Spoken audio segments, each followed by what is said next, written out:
Hi everyone, my name is Tamir, and before we start I do want to say that there is a Hebrew version to that video, so if you do want to see that in Hebrew, click below this video, there will be a link. Also, as I will start with one disclaimer saying that all these tests you're going to see in my videos is things that I did on my own. Nobody asked me to do that, nobody gave me any money to do that. I bought all the equipment on my own money, and the results really are mine, so you can take whatever you want from it. Now, the reason you're seeing this video is probably you are in the same problem as I was when I first started this test, that there is millions of videos already on the YouTube about people testing all kind of different brands of batteries, AA batteries for instance. That's the one we're going to talk about here. But there is only one big problem with all these tests. I don't know if you looked and you saw the problem was that everybody is testing it either unscientific or too much scientific. In the reality means that if I have a question and I want an answer like how long will a set of battery will last in a wireless system like Rode has and Sennheiser has, nobody can give me this answer. I mean, everybody's testing it for drawing how much milliamps every battery holds, but if you want a simple question, a simple answer, how long will the battery will last? You can't find it. Add on top of all that, that since all videos was made not in Israel, then you can't also get all the brands that you see in the video in Israel. And since I'm from Israel, and I have a local brand which doesn't exist in the videos that I saw online, I said to myself, okay, we need to make such a video that will test the sets of batteries that I will know, and you will know of course, which battery hold the longest time for any type of use you want to use it. So my first idea in the beginning was to, why not, and I saw it also in another video, take this hand fan which holds two AA batteries, connect it to the system, let it run, and yeah, wonderful, we'll see when it dies. Of course, not good. Why? Because we'll never know at which voltage this unit dies. And why that is important? Because the wireless system has a low voltage that below that, of course, it will shut down. So in order to get the answer to which voltage that is, I contact both Rode and Sennheiser, and I got an answer saying that at 1.9 volt, both units will shut down. Meaning there is no point testing it below that, because that's what I was aiming for. So I connected the fan to two measuring devices you will see on the screen. One is a voltmeter that shows us volt per one batteries, and the other one shows us the voltage of both of them, and of course the current in the whole system, and of course a clock that will measure the time, how long the system lasts. And to my surprise, almost all the batteries dies super fast. And when I mean super fast, I didn't believe the results. I mean, it's drawing about 1 amps, and in 1 amps I got a result that really surprised me. I mean, the worst battery, we start with the worst, will be from Supercell. It only lasted for 2 minutes. I mean, 2 minutes, who can believe that? After that there was Philips with 4 minutes. The GP that I use all the time and I thought they were really good only lasted for 4 minutes. IKEA lasted for 6 minutes. Rami Levy lasted for 7 minutes. Celerion lasted for 7 minutes as well. Energizer Max, 12 minutes, that's it. Fujicom, 13 minutes. Varta, 15 minutes. Life, 23 minutes. Duracell Plus, 31 minutes. And the winner here is Duracell Ultra at 39 minutes, almost 50 minutes per set of battery. Now you can say, wonderful, you got the measurement, but again, doesn't help. And I said, why it doesn't help? Because each unit of wireless system drawing a lot less than 1 amp. So really this test didn't give me a lot of information.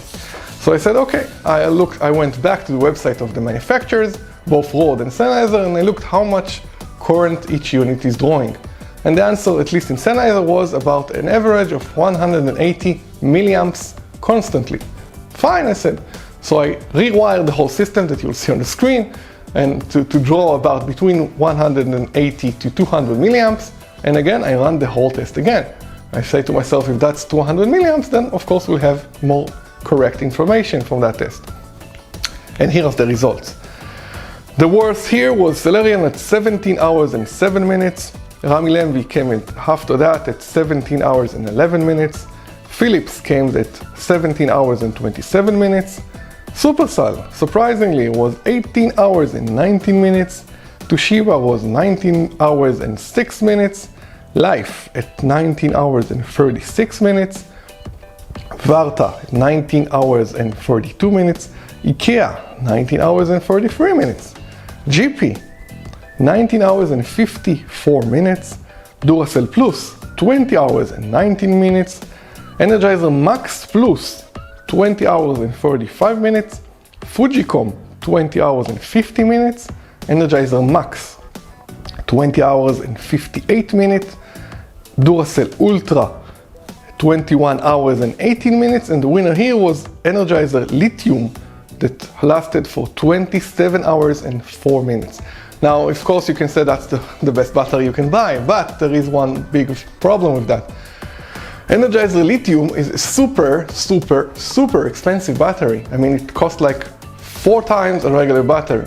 And a set of 2 batteries cost me here like 30 shekel. I mean, it's a lot. In a contrary that you can buy so much batteries in that amount of money. So that was that. Now, before I wrap the video, I finally had an option to get to my hands, voila, a Rode wireless system, Rode Filmmaker Kit, and I said, okay, really this is what I aimed the test for, so why not test it with the real unit? Now, to my surprise, of course, 2 things happened. First, when I tested what is the lowest voltage this unit will work in, it wasn't not 1.9 volt. It died at about 2.1 volt. So again, what I was told was not correct.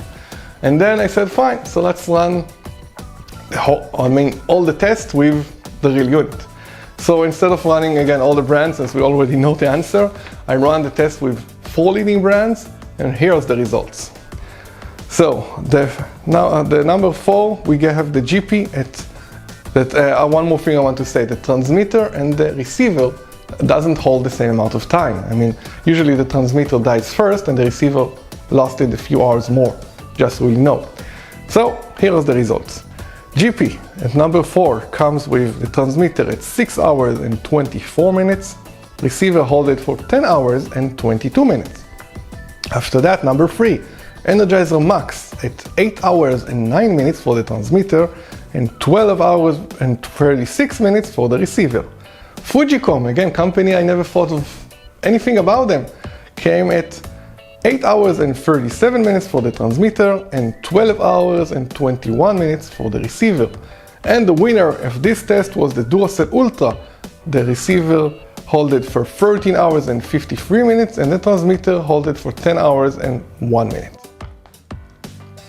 So again, if you want to know which battery is my recommendation from all these tests for that type of thing, or any device that draw constant current, I would say, of course, Duracell Ultra. Fujicom is also good, again, all these 4 are very close to each other. If you want the maximum amount of time, of course, you can get the Energizer Lithium if you have the money for it. If not, I will jump between the Fujicom, which is more economic in the price, to Duracell Ultra. Again, the range of time is very close to each other. If you want to go a bit below, you have the Energizer Max, but that's about it. I mean, that's the range. So thank you for watching this video. I hope you got the information you wanted to. And if you have any comment, leave it below, and I'll see you in the next video.